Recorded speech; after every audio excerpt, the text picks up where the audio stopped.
Calderón y AMLO, los espurios. Puede ser que nuestra hipótesis esté fuera de la objetividad. La semana pasada se dio el informe anual del Instituto para la Democracia y la Asistencia Electoral. Fue en Estocolmo. Ahí el expresidente Zedillo concedió una entrevista a una periodista mexicana, la cual le preguntó cómo le gustaría que fuese la próxima presidenta o presidente de México. A lo cual respondió: me gustaría que escuche a la gente, que reconozca la complejidad de los problemas, alguien que no explote esas necesidades con un discurso demagógico, prometiendo cosas que no se cumplirán, que no le mienta a la gente, que no divida al país, que no culpe a los demás de sus propios errores. Bien, vayamos un poco a 1999. Vicente Fox era el candidato del PAN y ganó las elecciones mintiendo, echándole la culpa al PRI de sus fracasos y no supo escuchar a la gente. Por ejemplo, prometió que acabaría con la corrupción y él mismo fue de los más corruptos, junto con su esposa Marta Sagún y sus hijastros. Se sirvieron con la cuchara grande y al cuestionarlo, Fox dijo que era correcto que se metieran la corrupción, pues había que aprovechar el poder, si no, serían muy tontos. También mintió al prometer que acabaría con la insurgencia zapatista en 15 minutos, y ya sabemos que mentía por vocación. También prometió encarcelar a los políticos corruptos del pasado y que devolverían lo robado. No solo mintió, sino que les dejó que disfrutaran sus riquezas con lo mal habido. Desde entonces, todo político sabe que quien menta prometiendo lo que no se pueda cumplir ganará la presidencia de la República. Aparte que tiene que tener mucho cash para lograrlo. En 2005 fue Felipe Calderón el abanderado del PAN para la presidencia y López Obrador compitió representando al PRD. Ganó las elecciones Calderón y desde entonces AMLO ha sostenido que le robaron las elecciones. En honor a la verdad, no hubo fraude, pero sí hubo una elección de estado, pues Fox hizo hasta lo imposible para que su candidato ganara. Le metió miles de millones de pesos a la campaña, permitió que hubiese guerra sucia contra AMLO, instigó a la Cámara de Diputados para que desaforaran al candidato opositor y en sus discursos le pedía a la gente que votara por Calderón y que AMLO era un peligro para México. Si nos damos cuenta, Calderón sí fue un presidente espurio, no porque haya habido fraude, sino porque Fox inclinó la balanza a favor del PAN y todos sus candidatos. Por lo tanto, las decisiones de gobierno fueron del todo desatinadas. Fue error tras error, como el de su Star Wars contra los malandrines, lo cual seguimos padeciendo, y no se diga la corrupción, la cual se hizo costumbre entre los panistas. ¿Y por qué también afirmamos que AMLO es un presidente espurio, a pesar de haber ganado con 31 millones de votos? Bueno, López Obrador llegó al poder diciendo todo tipo de mentiras, prometiendo lo que no podía cumplir y dividiendo al país, y echándole la culpa a las administraciones pasadas de sus errores. Además, fue un candidato astuto, pues canalizó todos los errores de Fox, Calderón y Peña Nieto. Veamos algunos de ellos.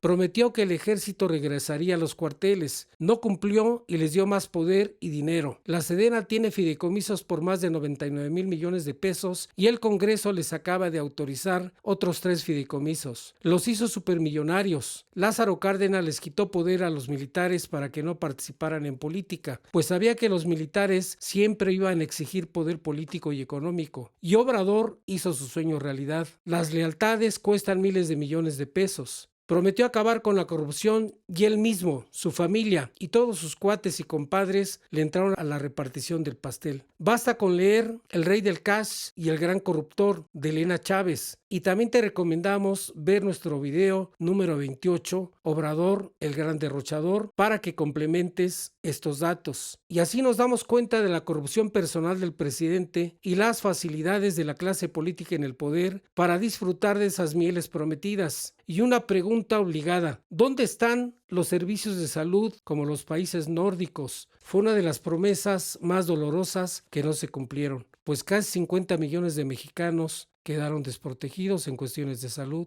La educación en México es un desastre, pues somos el último lugar en la OCDE que mide la calidad educativa en sus países miembros. Prometió acabar con la violencia y esa se disparó exponencialmente, y los malandrines son ya un estado dentro del Estado mexicano, pues cobran impuestos y deciden en política y determinan quiénes participarán para el 2024. También en la cumbre de Estocolmo se tocó el tema de la militarización en América Latina y nos dicen que cuando un ejército tiene demasiadas funciones en funciones públicas, queda mermada la democracia. Y pone, por ejemplo, del atraso en la democracia Cuba, Venezuela, El Salvador, Guatemala y Nicaragua, en donde la palabra democracia es pisoteada a diario, pues supuestamente para atacar a los malandrines organizados han militarizado el país con consecuencias fatales para sus poblaciones. En México, si nos damos cuenta, también vamos hacia esos destinos. Marx en el siglo XIX decía que los militares eran una clase parasitaria, y en la actualidad los países que no tienen ejército, como Costa Rica, sino Guardia Nacional, no tienen los problemas de los países que, como México, mantienen a sus ejércitos en funciones de seguridad pública. Como vemos, Calderón y AMLO sí son espurios, pues sus decisiones han sido en contra del mismo pueblo. En esta misma semana, el episcopado mexicano, en su revista Desde la Fe, resaltó que Acapulco fue considerada una de las ciudades más peligrosas y que las playas de la bahía figuraban entre las más sucias del país, y advirtió que el 80% de trabajadores que dependen del turismo enfrentan ahora la incertidumbre laboral, y parece increíble que AMLO se declare como un damnificado más, pues dice que todos los medios están en su contra. Es la primera vez que un presidente de la República no sabe qué hacer en cuestiones de gobernanza, pues su ineptitud y mediocridad sí salió a flote y evidenció las carencias que tiene como jefe de Estado y de gobierno. Tan es así que Ricardo Salinas Pliego le dijo que él no era el damnificado, que era la población de Acapulco. También descalificó a pobladores del puerto que le pedían lo recibieran en Palacio Nacional para informarle de la verdadera situación, las carencias de la mayoría de la población, y les dijo que eso era oportunismo y politiquería, además de señalar que los medios periodísticos eran unos buitres. ¿Qué pensará la gente que sigue votando por políticos espurios? En el presupuesto para el 2024 no se otorga ni un centavo, ni un peso para Acapulco, pues AMLO sabe que en Guerrero la gente no votará por Morena, van a perder. Ese será su castigo. Hasta la próxima con un tema polémico.